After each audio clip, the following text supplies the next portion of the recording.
Wewe ndio maana unapata waganga wewe. Maana ukubwa hauwezi kabisa. Sasa wewe uliwapata hao maana kabisa. Bora hata mimi naleta hata kuku hapa. Eti kuku. Ndio maana uolewe. Ukubwa hauwezi kabisa. Kwa nini kumwambia kuna nini?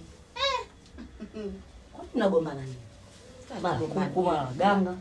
Sio sasa simwambie kwani alipokuja hapa mkubwa mwenzio anashindwa nini kumwambia mambo yakaisha. Tusichoshane. Naweza nisimwambie vile vile usinisumbue. Kwani nini?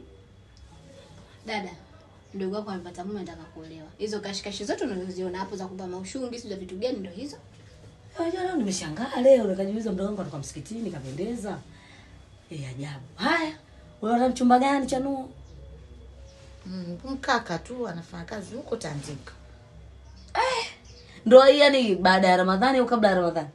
Na ule mwezi huu kwani ndoa si ndoa? Yaani unaolewaje mwezi wa Ramadhani Chanuo unataka kutuchanganya? Sio michango tunachanga saa ngapi? Sasa nyewe mnataka mimi nikose mume. Nimepata mkaka mzuri tu anaishi